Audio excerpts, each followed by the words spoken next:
ನಮಸ್ಕಾರ ವೀಕ್ಷಕರೇ, ಶ್ರೀ ನ್ಯೂಸ್ ಕನ್ನಡಗೆ ಸ್ವಾಗತ. ನಾನು ಅಶ್ವಿನಿ. ಕರ್ನಾಟಕ ರಕ್ಷಣಾ ವೇದಿಕೆ ಸ್ವಾಭಿಮಾನಿ ಸೈನ್ಯದ ರಾಜ್ಯಾಧ್ಯಕ್ಷ ಹಾಗೂ ಆಮ್ ಆದ್ಮಿ ಪಕ್ಷದ ಸಾಮಾನ್ಯ ಕಾರ್ಯಕರ್ತನಾದ ಜಗದೇವ ಸೂರ್ಯವಂಶಿ ಹಾಗೂ ಆಮ್ ಆದ್ಮಿ ಪಕ್ಷದ ಜಿಲ್ಲಾಧ್ಯಕ್ಷ ಶ್ರೀ ಭೋಗೇಶ್ ಸೊಲ್ಲಾಪುರ್ ಹಾಗೂ ಆಮ್ ಆದ್ಮಿ ಪಕ್ಷದ ಕಾರ್ಯಕರ್ತರು ಸೇರಿ ವಿಜಯಪುರ ಕೇಂದ್ರ ಬಸ್ ನಿಲ್ದಾಣದ ಜೋಡು ಗುಮ್ಮಟಕ್ಕೆ ಹೋಗುವ ಮುಖ್ಯ ರಸ್ತೆಯ ಪಕ್ಕದಲ್ಲಿಯೇ ಇರುವ ಗಟಾರ ಮೇಲೆ ಅವೈಜ್ಞಾನಿಕವಾಗಿ ಶೌಚಾಲಯ ಕಟ್ಟಿದ್ದು, ಅದರ ಗಲೀಜು ನೀರು ಹಾಗೂ ಕೆಎಸ್ಆರ್ಟಿಸಿ ಒಳಗಡೆ ಇರುವ ಶೌಚಾಲಯದ ಗಲೀಜು ನೀರು ಈ ಸದರಿ ಗಟಾರದಲ್ಲಿ ನಿಂತುಬಿಟ್ಟಿದ್ದು, ಕೆಎಸ್ಆರ್ಟಿಸಿ ಕಾಂಪೌಂಡಿಗೆ ಹಚ್ಚಿ ಜಿಲ್ಲಾ ನ್ಯಾಯಾಧೀಶರ ಕ್ವಾರ್ಟರ್ಸಿದ್ದು, ದಿನಾಲು ಸಾವಿರಾರು ಹಳ್ಳಿ ಜನ ಹಾಗೂ ಪ್ರವಾಸಿಗರು ಅಲೆದಾಡುವ ಸದರಿ ಜಾಗದಲ್ಲಿ ಮೂಗು ಮುಚ್ಚಿಕೊಂಡು ಅಥವಾ ಗಬ್ ವಾಸನೆ ಪಡೆಯುತ್ತಾ ದಿನಾಲು ನರಕ ಅನುಭವಿಸುತ್ತಿದ್ದು, ಇದು ಅಲ್ಲದೆ ರಾತ್ರಿ ವೇಳೆ ವಯಸ್ಸಾದ ಹಿರಿಯರು ಗಟಾರದಲ್ಲಿ ಬಿದ್ದು ಎಷ್ಟೋ ಮಂದಿ ಹೊಲಸು ಹಂಚಿಕೊಂಡು ಆರೋಗ್ಯ ಕೂಡ ಕೆಡಿಸಿಕೊಂಡಿದ್ದಾರೆ ಮತ್ತು ಒಬ್ಬ 60 ವಯಸ್ಸಿನ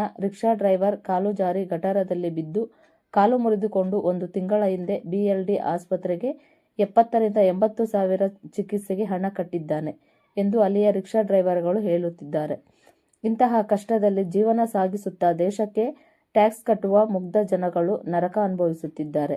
ಈಗಲಾದರೂ ಸಂಬಂಧಪಟ್ಟ ಉನ್ನತ ಅಧಿಕಾರಿ ವರ್ಗ, ನಗರ ಶಾಸಕರು ಹಾಗೂ ಜಿಲ್ಲಾ ಉಸ್ತುವಾರಿ ಸಚಿವರು ಇತ್ತ ಕಡೆ ಗಮನ ಹರಿಸಿ ತಕ್ಷಣ ಶಾಶ್ವತ ಪರಿಹಾರದ ದಿಟ್ಟ ನಿರ್ಧಾರ ತೆಗೆದುಕೊಳ್ಳಬೇಕಾಗಿ ಮತ್ತು ಹೈಟೆಕ್ ಶೌಚಾಲಯ ನಿರ್ಮಿಸಿ ವಿಜಯಪುರ ನಗರದ ಸೌಂದರ್ಯ ಹೆಚ್ಚಿಸಬೇಕಾಗಿ ಆಮ್ ಆದ್ಮಿ ಪಕ್ಷದ ಸಾಮಾನ್ಯ ಕಾರ್ಯಕರ್ತನಾಗಿ ಹಾಗೂ ಕರ್ನಾಟಕ ರಕ್ಷಣಾ ವೇದಿಕೆ ಸ್ವಾಭಿಮಾನಿ ಸೈನ್ಯದ ರಾಜ್ಯಾಧ್ಯಕ್ಷನಾಗಿ ನಮ್ಮೆಲ್ಲ ಪದಾಧಿಕಾರಿಗಳೊಂದಿಗೆ ವಿಜಯಪುರ ಜಿಲ್ಲೆಯ ಜನತಾ ಪರವಾಗಿ ಎಲ್ಲರಲ್ಲಿ ಮನವಿ ಮಾಡಿಕೊಳ್ಳುತ್ತೇವೆ.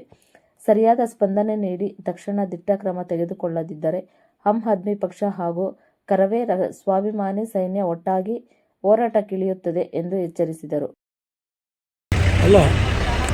ನಾನು ಆಮ್ ಆದ್ಮಿ ಪಕ್ಷದ ಕಾರ್ಯಕರ್ತ ಮತ್ತು ಕರ್ನಾಟಕ ರಕ್ಷಣಾ ವೇದಿಕೆ ಸ್ವಾಭಿಮಾನಿ ಸೈನ್ಯದ ರಾಜ್ಯಾಧ್ಯಕ್ಷ ಜಗದೇವ ಸೂರ್ಯವಂಶಿ. ನಾವು ಇವತ್ತು ಇಲ್ಲಿ ಮಾಹಿತಿ ಕೊಡ್ತಾ ಇದ್ದೀವಿ ಮಹಾನಗರ ಪಾಲಿಕೆ ಆಯುಕ್ತರಿಗೆ, ಆಮೇಲೆ ಮಾನ್ಯ ಜಿಲ್ಲಾಧಿಕಾರಿಗಳಿಗೆ, ನಗರ ಶಾಸಕರಿಗೆ, ಜಿಲ್ಲಾ ಉಸ್ತುವಾರಿ ಸಚಿವರಿಗೆ ಕೂಡ. ಇಲ್ಲಿ ನಮ್ಮ KSRTC ಬಸ್ ಕಂಪೌಂಡ್ ಬಾಜು ಏನು ಜೋಡ ಗುಮ್ಮಟ ರಸ್ತೆ ಇದೆ, ಹೋಗೋ ರಸ್ತೆ, ಆ ರಸ್ತೆ ಏನು ಎಷ್ಟು ಗಲೀಜು ಅಂದರೆ ಇಲ್ಲಿ ಸಾರ್ವಜನಿಕರೇ ಮಾತಾಡ್ತಾ ಇದ್ದಾರೆ. ಸರ್ ಇದು ಯಾವಾಗ ಒಮ್ಮೆ ಕ್ಲೀನ್ ಮಾಡ್ಯಾರ ಸರ್? ಅಷ್ಟೇನ್ರಿ? ಬಟ್ ದಿನಾಲು ಇದು ಏನು ಸ್ಮೆಲ್ ಎಲ್ಲರೂ ಮೂಗು ಮುಚ್ಕೊಂಡು ಅಡ್ಡಾಡೋದು, ಹೌದಿಲ್ಲ? ಎಲ್ಲ ಮೂಗು ಮುಚ್ಕೊಂಡು ಅಡ್ಡಾಡೋದು. ಅದೇ ನೋಡಿ ಸರ್, ಇಷ್ಟ ಇಲ್ಲೇ ಜಡ್ಜ್ ಕ್ವಾರ್ಟರ್ಸ್ ಇದಾವೆ ಹಿಂದೆ.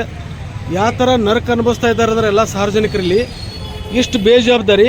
ಮಹಾನಗರ ಪಾಲಿಕೆ ಸುಂದರ ನಗರ ಅಂತ ಹೇಳೋದು, ಪ್ರವಾಸಿ ಸ್ಥಾನ ಇರುವಂಥ ಒಂದು ನಮ್ಮ ಬಿಜಾಪುರ ಶಹರ ಈ ಥರ ಗಲೀಜು ಇಟ್ಕೊಂಡು, ಅದು ನಮ್ಮ KSRTC ಬಸ್ ಸ್ಟ್ಯಾಂಡ್ ಪಕ್ಕದಲ್ಲಿ KSRTC ಬಸ್ ಹಳ್ಳಿ ಜನ ಸಾವಿರಾರು ಜನ ಇಲ್ಲಿ ಬಂದು ಬಿಜಾಪುರ ಬಸ್ ಸ್ಟ್ಯಾಂಡ್ಗೆ ಬರ್ತಾರೆ.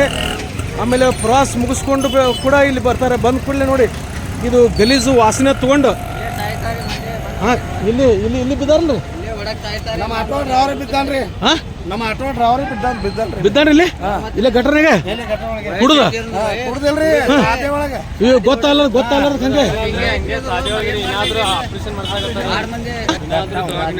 ಇತನ ದವಾಖಾನೆ ಯಾವಾಗ ಅಲ್ಲ ಯಾವಾಗ ಬಿದ್ದಿದ್ದ? ಯಾವಾಗ ಬಿದ್ದಿದ್ದ? ತಿಂಗಳಾಗ್ಯದ ಬಿದ್ದ.